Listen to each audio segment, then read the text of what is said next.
Warriors, it's your girlfriend TJ here, and I am coming to you with a back to school sickle cell video. And not only is it a back to school sickle cell video, it is also September, which is Sickle Cell Awareness Month. And I wanted to cater this video to my sickle cell warriors out there who are in school, especially the younger kids who are currently in school and battling this disease. And I also wanted to make this video for the parents who don't have sickle cell but want to assist their child the best way that they can. First things first, I want to talk to my students out there. Growing up, being in school with sickle cell is hard. I was the kind of person who didn't want anyone to know at all that I had sickle cell. I didn't want my friends to know, my teachers to know. I didn't want my best friend to know. I didn't want the boy I liked to know. I didn't want anyone to know because I thought that I was going to get picked on. I have 5 tips for my students out there who have sickle cell and want to have a productive school year. So tip number 1. Don't be afraid to wear your sickle cell badge proudly, because you're going to miss school. People are going to know something's going on with you anyway. You don't want them making things up, and it's best to just go ahead, come out with it, explain it to some of your closest friends. This first tip will help you with tip 2, which is find you a sickle cell buddy.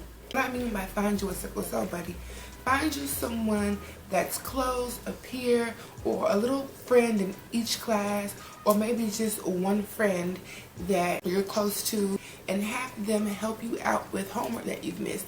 Like picking it up for you, gathering it, make sure you write the homework down twice, take important notes for you from time to time, just when you're out of school so that you won't miss anything important.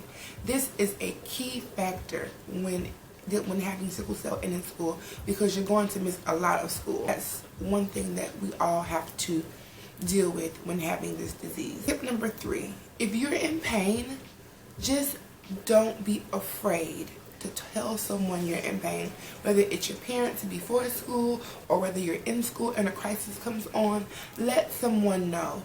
Tell them that you feel like you're starting to have a little pain, and explain to your teacher in private what's happening with you, what's going on.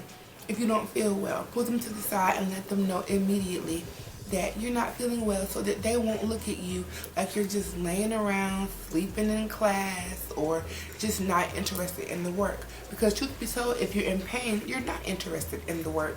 So it's just best to go ahead and let someone know before it gets to that point.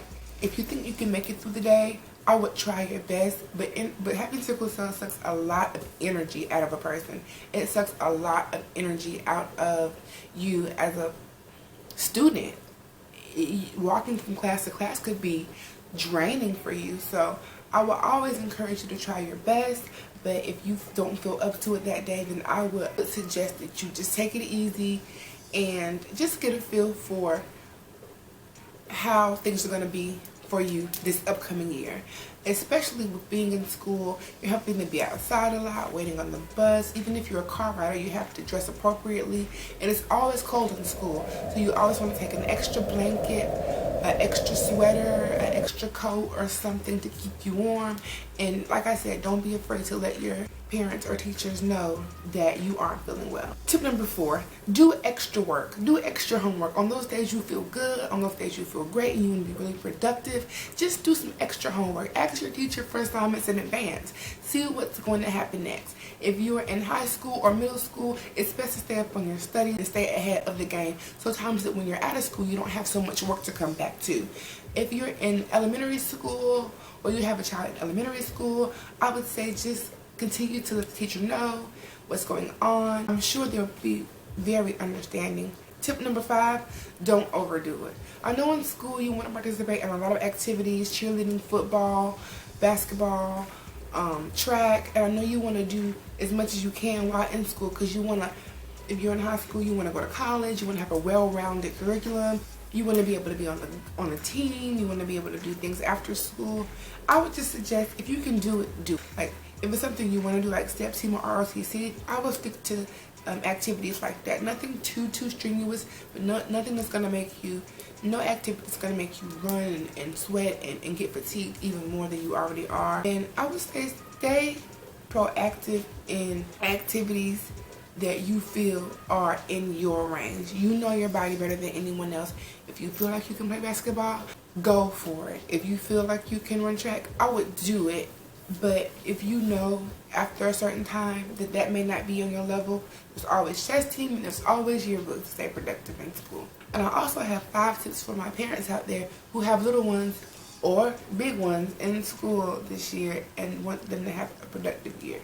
Parents, tip 1, for my elementary school babies, always have good communication with your child's teacher. Let your child's teacher know what's going on in advance so that there won't be anything surprising to the teacher. The teacher can immediately look at your child and kind of know if your child is feeling good on his or her good days, and also be able to tell if he or she is not feeling well on his or her bad days. Let your child's teacher know some of the signs that you all look for at home to be able to tell if your child is feeling good or not. Let them know that your child is okay to do activities and that your child will always tell them if they aren't feeling well, and to be very understanding and patient. Send notes to school. Make sure that they're abreast to hospital visits, doctor's appointments, and let them know everything in advance in order to keep your child's school year productive, and make sure everyone is very informed. For my middle school and high school parents, I would suggest to continue to make sure your child talks to their teacher, especially not to be afraid to raise their hand and let their teacher know what's going on with them. If they're not feeling well, if they're in pain, if they need water, if they've had medicine that morning, anything, just let your child know to tell their teacher, because it could be very hard to have a child that has a disease that no one understands in school, and you want your child to get the best out of their school, the best education they can without other kids picking on them. Me personally, everyone used to pick on me about the name sickle cell. What's a sickle cell? What's a sickle this? What's a sickle that? What's a sickle cell? What's a cell sickle? People used to always pick and joke with me about what my disease was, but no one understood what it was because I didn't even understand what it was. Which brings me to tip number 2, which is to inform your child more and more as they get older what their disease is and give them the information that they can handle in a timely manner. I would definitely always reiterate and explain to your child the importance of taking care of themselves, especially when they have such a disease, because misinforming, miseducating the child can lead to them not being able to defend themselves later on in life, or not being able to even explain to their friends or peers or their study buddy why they even need them to collect homework for them when they're out of school. Tip number 3, of course, as parents know, we are the first line of defense when it comes to a sickle cell crisis or our children being sick, no matter whether it's a sickle cell crisis or even just a cold or the flu. These tips can go across the board for any illness, not just for sickle cell. It could go for anyone that's sick and maybe don't even have a disease. Be your child's first line of defense. Know them, look at them, check them out, and make sure they get plenty of rest and plenty of water and to stay hydrated, especially during the summer months of school. Going into weather changes is a very difficult transition for us, so I would highly suggest being overly cautious and extra prepared when it comes to the change of the season. Tip number 4, encourage, encourage, encourage. Encourage your child to do what they can. Encourage them at all times to try to have them attempt and try their very best, no matter what. Success is always the best. Let's always encourage our students to do the best they can at school and not to be afraid of a disease they may or may not fully understand.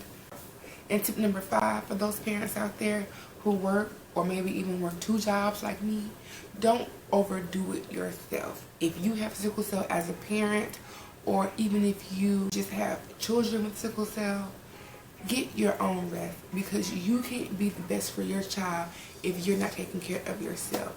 Lead by example. Show your child what they need to do. You also need to get rest, relax, and stay hydrated, and also inform your work or your job that your child has sickle cell this school year, and they may or may not be missing a lot of days. I know this is kind of self-explanatory, but it can also be helpful for parents or step-parents of children with sickle cell who have no clue what it is. Stay positive, stay healthy, stay strong, stay positively healthy. I love you guys. Thanks for watching.